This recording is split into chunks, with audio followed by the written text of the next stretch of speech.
What is going on, everybody? How is everybody doing today? Welcome back here today to another NBA mock draft reaction video, and today we are going to be reacting to Bleacher Report's 2020 mock draft, their most recent one. So this did come out around 3 to 4 weeks ago by Jonathan Wasserman, their main draft guy over at Bleacher Report, but the NBA has still been suspended. The only thing that has changed is some guys have came out, some guys have not come out for committing into the draft. So that's really the only thing that's changed. So this is probably really similar to what he would have today. So I'm excited to react to this, and let's get into this. Also, I think I'm going to be dropping another mock draft video on my main channel, maybe on Sunday, actually, so be on the lookout for that. So, 2020 NBA mock draft questions loomed during basketball hiatus. Okay, so let's get into this. So, I don't think, did like a tankathon thing, so this is the actual order. So, number 1, the Warriors taking Anthony Edwards, and I think it's kind of seeming more likely. I don't know. If the Warriors do get the number 1 pick throughout the lottery, which I don't think they will, because I just think we're going to see a trend that it's going to be really hard for the worst team in the NBA to get the number 1 pick through the lottery. It's just the lottery odds aren't great for that. And I'm starting to think the Warriors wouldn't take James Wiseman. I think they would go Edwards. I think they would go for a wing. Then maybe to possibly look to trade Wiggins, but probably won't find anything unless they maybe traded him for, like, I don't know. Obviously, they would probably want a center. But I think they would go Edwards over Wiseman. I think they would. So I would have them making the same selection there. I would think they would take him over LaMelo Ball, Killian Hayes. Maybe they would really like Onyeka Okongwu, but not high enough to go number 1. They would probably want to trade down for that. So that's what I would have as well. Cavs taking Denny Avdija here with the 2nd pick in the draft. I don't think he is going to go that... he might go that high, but I don't think he should go that high. Maybe the Cavs, who could really use maybe an Anthony Edwards here, I don't know, because the Cavs obviously maybe need that small forward because they have their backcourt in Garland and Sexton for now. Their front court, Love and Drummond, both making 25 mil plus, so their front court, nobody's going to start over them immediately, it looks like. So they do need a 3. Maybe they would go Avdija going need over fit, but I think there's far better players on the board, like a LaMelo Ball, like a Killian Hayes, like a Onyeka Okongwu, over a Denny Avdija, or Avdija, excuse me. It's Avdija, not Avdija, so I apologize. I would maybe entertain the idea of Cole Anthony, Devin Vassell, James Wiseman over Denny Avdija. Just, I don't know. His shooting wasn't great. His free throw percentage wasn't great. I'm not buying him as being like the 2nd pick at the moment. Maybe he'll come on to me a little bit more. Okay, so he has the Cavs taking him.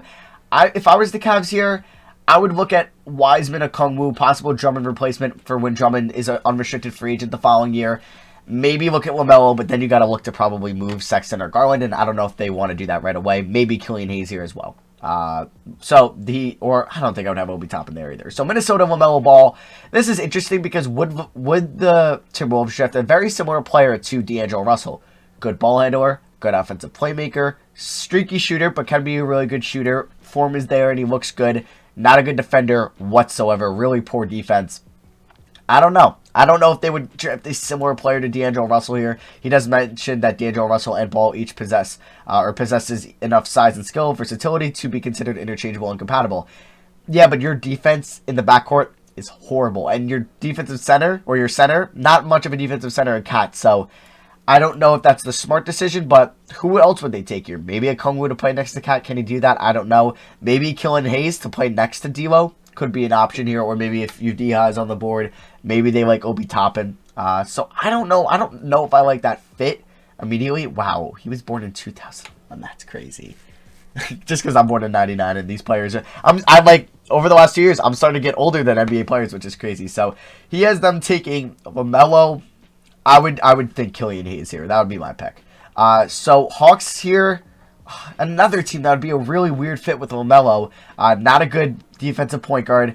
Great offensive player. Great facilitator. A lot of versatility from a guard. For Young, maybe not as much as D'Lo versatility-wise, but really good player. So I don't know if LaMelo would go there. So honestly, if I was Cleveland, I'd probably take LaMelo.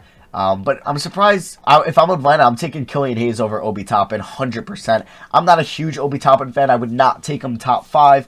Killian Hayes, though, he might be my number 1 player in this draft. I haven't decided that yet or finalized that yet, but I do like Anthony Edwards, LaMelo Ball, Killian Hayes the best in this draft. So Obi Toppin at 4. They have Collins. Hunter's best position could be a 4 in the NBA. I would take Killian Hayes, a potential shooting guard, over Obi Toppin, because I think obviously you want to go best player available, and if they think it's Obi, then they could go Obi. I would personally take Killian Hayes there. Moving on to Detroit here, James Wiseman seems like an obvious pick, a center here for them, or a point guard. I would think they would want to move, or they should move Derrick Rose in the offseason, try to get a first-round pick, maybe a young player for him, and then rebuild around what you get for that. Sekou, Christian Wood, Luke Kennard, and your top 5 pick in this draft. Either it's James Wiseman to play alongside Christian Wood next year, because you know they're going to probably want to bring him back. If Killian Hayes is on the board, I would probably go Killian Hayes over James Wiseman. That's my personal opinion. But Wiseman, it sucks because he only played 2 games. I really wish he went the G League route like we saw Jalen Green and Isaiah Todd do, that are coming 2020 players. But, okay, I can definitely see the reasoning for that. So, moving on here to the Knicks, Cole Anthony. The Knicks desperately need their franchise point guard. They have their franchise wing player, hopefully, in RJ Barrett. They have their franchise center. It's looking like in Mitchell Robinson. But they need to fill in the pieces around that. They need that offensive playmaker, that facilitator. Can that be Cole Anthony? Now, Cole Anthony was probably the most talented point guard coming into college.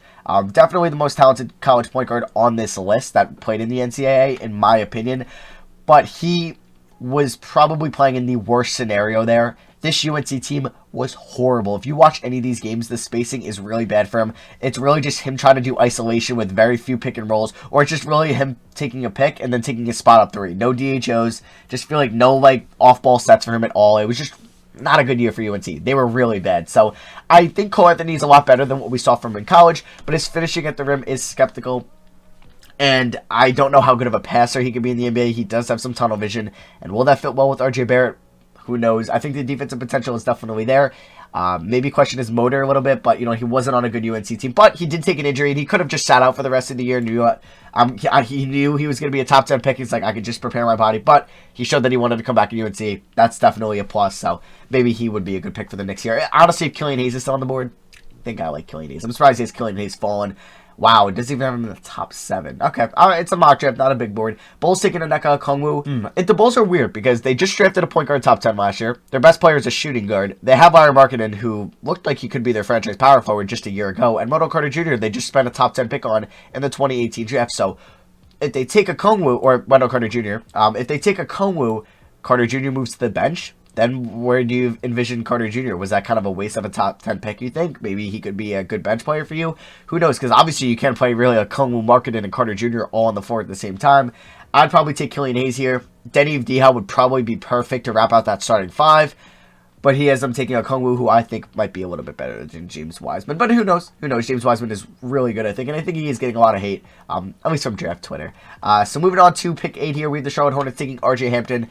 Once again, I'd probably have Killian Hayes over RJ Hampton, but I do like RJ Hampton a lot. I think he's a project player. I don't think he's going to be that good right away, but I think he's better than what his numbers were at New Zealand. If you look at his game against the Thunder, it wasn't very good in the preseason because his Australian team did play them, and he's really good in transition, I think. I think he's a really good ball handler. I think he could be a very commanding point guard in the NBA. I just don't think he's ready yet to be like a starting point guard that you could rely on, but I think he's just going to be a raw prospect, but he could be a very good NBA player. So he is the Hornets taking him. Hornets are another weird spot because, I guess they could look for a shooting guard. I guess really no player in their backcourt because Devontae Graham might not be your franchise point guard. He's a good point guard, but who knows if he's their franchise. Rozier, obviously probably not their franchise player. He's just arguably their best player. They do have Miles Bridges and PJ Washington. I'm sure they would love to get Okongwu or James Wiseman here at 8. Moving over to 9, we have the Wizards taking Isaac Okoro, which you could definitely see. The Wizards were the worst defensive team in the NBA last year. They're adding a really good perimeter defender. Him or Devin Vassell could be a nice pick here. Obviously, they have their backcourt settled for next year in John Wall and Bradley Beal. They have their power forward in Hashimura. Maybe they have their center in Thomas Bryant, and obviously they'll have some guys off the bench like Troy Brown Jr. and Davis Bertans. So Okoro could be a nice 3-player or a nice small forward, the 3. If he can develop a nice 3-point shot, he could definitely be a complimentary 3-and-D piece for that team. Moving over to 10, there we go, Killian Hayes. Oh, I would love this if he fell. Cole Anthony or Killian Hayes falling to 10 is beautiful. Or RJ Hampton, I would love to see playing with Devin Booker, DeAndre Ayton, and Kelly Oubre in Phoenix. Another pick could be Nico Mannion. Maybe their Arizona bias might take Nico Mannion here, but I think Killian Hayes is the top 5 player in the draft. He might be my number 1 in this draft. He's really good, and he's young. He's raw still. If you watch him, he's a little bit raw, and he's still young, and I think he's going to get better. I think he might be the most talented point guard in this draft. Him or LaMelo, he might be in it. If he's falling to 10, it's a very good pick for Phoenix. I don't think he'll fall that low in the draft. All right, so late lottery here. 11, yeah, a lot of people like Tyrese Halliburton. I do too. I think he might be the best passer in this draft. He's a really good ball handler. He's a good passer, good in transition. He's quick. He's smart. I don't know how great his ball handling is inside, though. He can kind of be turnover prone a little bit, but he's a really good player. The Spurs get him. I don't know if they would take another guard, though. They have Derek White, DeJounte Murray, Bryn Forbes, Lonnie Walker. Maybe they would go for maybe a potential down the road Aldridge or DeRozan replacement. But Halliburton, it's a very deep guard class here, and point guard is probably the most deep position in the NBA. But Halliburton 11 would be great. Halliburton in Phoenix might be really nice as well. Tyrese Maxey 12, another player that potentially can go top 10. Maybe some team might like him enough to go top 5. He's another combo guard type player. If he lands in Sacramento, maybe if Buddy Hield wants out, he could be the replacement. So you can see that, definitely. I just don't know if the Spurs would want to take Halliburton. Maybe they'd be a trade down candidate. But, like, who do you take here? Jaden McDaniels, maybe Devin Vassell. Maybe Devin Vassell could be their guy here. Pelicans, Aaron Nesmith, who is kind of rising up a lot of people's boards as of late from Vanderbilt. You can definitely see the Pels taken here. I think with the amount of good point guards in this draft, they would probably want a potential Lonzo Ball replacement. Just if Lonzo has a solid year next year, probably similar to this year, but maybe he wants a little bit more than the Pelicans want to give him, so maybe they can look at a potential Lonzo Ball replacement. If they want to save that money, obviously they're going to pay Brandon Ingram this summer. They're going to pay Zion down the line. Maybe they don't want to spend another 20-so mil of Lonzo. Who knows if he's going to demand that much money? So maybe they could draft a down the line replacement. Maybe it's a Maxey Halliburton, Nico Mannion, somebody like that. But could definitely see them going another wing player. But they do have a lot. Obviously they have Brandon Ingram, Drew Holiday, Nickeil Alexander-Walker, Josh Hart, but he could be a nice addition. And the Blazers at the end of the lottery taking Precious Achiuwa. I think he's a better player as a center, but I do like this pick because Whiteside might not be coming back, so he could be a nice backup to Zach Collins and Yusuf Nurkic next year. So I do like that pick for the Blazers. They might need a starting small forward with Devin Vassell still on the board, 3D guy. He could be their guy at 14. All right, 15 to 20. And maybe Kira Lewis as well, because, we're going to get into Kira Lewis here. I think this would be a great pick. People think he's the third best point guard in the draft, or a top 3 point guard here. Better than Nico Mannion, better than potentially Tyrese Halliburton and RJ Hampton. They think maybe LaMelo and Killian Hayes, a lot of people, and then Kira Lewis. He's really good in transition. He's a phenomenal offensive player. I think the defensive potential is definitely there. He wasn't as good on that side of the ball at Alabama, but he's really good. He is a sophomore, but I think this would be a great pick for the Magic. I think I might like him a lot in Phoenix as well, playing alongside Devin Booker. 16, Minnesota from that 14 trade. Devin Vassell would like this a lot. Like I said before, if their defense would be kind of really bad, if they did take LaMelo Ball, but Vassell would help it out a really lot. And you have Josh Okogie off the bench. So I do like that pick for Minnesota. I don't know if Vassell falls all the way to 16. Or Vassell, however you want to pronounce it. Sadiq Bey, I think was a huge riser this year from Villanova. He's shown that he can be a pretty solid ball handler, a good playmaker, a good shot creator.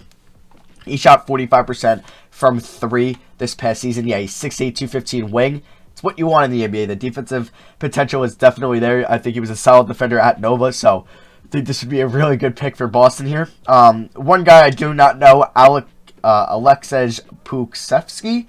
Dallas taking another foreign player. Maybe they have so many on their roster as it is, so maybe they can take him. I'm not going to knock this pick. I don't know much about him, so I'm not going to sit here pretend like I do know him. Josh Green, definitely a guy with potential here, going to the Nets at pick 19 from the 76ers. I think this is a solid pick. Their guards are pretty deep as it is. They have 3 really good guards in LeVert, Kyrie, and Dinwiddie. Maybe if they don't view Temple as that backup guard or Luau Cabaret, Josh Green could be that guy. He could maybe develop or could definitely use the benefit of being in the G League, getting some reps and his shots up down there. But I think this would be a solid pick for the Nets. Milwaukee at 20 from the Pacers, from the Malcolm Brogdon side of trade. Trey Jones, so he'd be their backup point guard, which if they see George Hill maybe on the way down, this could definitely be their guy. I'm trying to think of potential guys still on the board. I mean, Nico Mannion. He has Nico Mannion below Trey Jones. I think I would take Mannion above Trey Jones, but that is my personal opinion at pick 20. Moving over here to the end of the first round. So we have the Denver Nuggets via the Rockets, or Theo Maledon as well. He's actually fallen a lot. I forgot to mention him before. I thought he would maybe be a little bit closer to 15 than he was to 21. I think I would probably take Mannion and Theo Maledon over Trey Jones, because I think those two definitely have better potential at being a starting point guard and maybe replacing Eric Bledsoe down the line. But he has Denver taking Theo Maledon, maybe a Monte Morris replacement, maybe, or just a depth guy there. Sixers here at 22, taking Nico Mannion. Maybe, yeah, this could be a nice pick for them. Maybe Mannion can develop into their starting guard. They can move Ben Simmons to the 4, have Embiid at the 5, Harris at the 3, and then Richardson at the 2. I'm going to be interested to see if the Sixers decide to trade Josh Richardson in this offseason, because he will have a player option that he will most likely opt out of in 2021. I believe it's around 11 mil. So maybe they're going to try to capitalize on some value for him this offseason. That'll be interesting to see. Maybe a trade up. Who knows? Elton Brand has made some splashy moves in the past. Miami Heat taking Jalen Smith. I think people think he might go a little bit higher. He's a versatile big, good defensive potential, could definitely run the floor. That sounds great in Miami. Him playing next to potentially Bam Adebayo. I don't know much about his three-point shooting. I don't know if he can really... okay, so he does say he can stretch the floor. So protected rim. It would be a cool Bam Adebayo fit. Jaden McDaniels, potential is a big thing about Jaden. He's tall. He's lengthy. His shot gets above everybody else. He can score inside. But he's a streaky shooter. He's not a good ball handler. Yeah, you can see he shot 40.5% from the field. Almost 3.5 or 3.2 turnovers. Not great, but he is 6'9", going on 6'10". The potential is there. So I don't think I would take him in the top 15, but 24 for Utah, this could be a good pick. Because Utah kind of needs to land, because their bench isn't great, so they need to land on this pick. It's huge for them here. 25, you have the Thunder taking Isaiah Stewart as a backup center. I like this a lot. Nerlens Noel might not be back next year. He could definitely be a nice backup to Steven Adams for the OKC Thunder. This is from the Jeremy Grant trade. Boston here, Leandro Bolmaro. A lot of people like him a lot. He is rising up a lot of people's boards. He is a solid ball handler. He did make about two threes a night, as you can see here. I think he's a first-round talent. I've heard that a lot. I've read some articles about him. I haven't watched too much international ball besides pretty much LaMelo, Hayes, Hampton, and Maladon. But Leandro Bolmaro, I think that's how you pronounce it. A lot of people are liking him a lot. I've been reading a lot about him. I think he'll go in the first round. Knicks here from the Marcus Morris trade. Patrick Williams, I think, would be a good fit. He's a good defender. He's actually a great defender at Florida State. Why did I just say Washington? Maybe Williams, I don't know. But he could be maybe a potential 3D slasher for them. That would be huge. I don't know if his shot will get there in the NBA, but if he maybe is a consistent shooter in the NBA, he could be a nice slasher, run the floor. And if they get that point guard, he'd be somebody nice that can run the floor with him and might end up being a better player than Kevin Knox. 28, the Raptors taking Cassius Stanley. Cassius Stanley as a small forward could definitely be a guy. They are pretty deep at that kind of positions. If they run Fred VanVleet or Lowry at the 2, they have Norman Powell, Terrence Davis, Ochai Anunoby. So he would definitely benefit from being in the G League probably in his rookie year. I think he's very raw, but the athleticism is definitely there. Lakers here, Jamius Ramsey from Texas Tech, shooting guard. So the second straight year, a shooting guard from Texas Tech might go in the first round. Last year, it was obviously Jarrett Culver. But yeah, he's a good playmaker at Texas Tech, and the Lakers can definitely use that after having not many of their first round picks for the next couple of years from the AD trade, or they're going to get the worst of the first round picks. So I think he could actually be a nice rotational guy for them. Maybe take like Quinn Cook's minutes, KCP's minutes down the line. And to wrap out the first round at the end of the article, the Boston Celtics from the Bucks taking Vernon Carey Jr. I think the Celtics, they have 3 first round picks in this draft.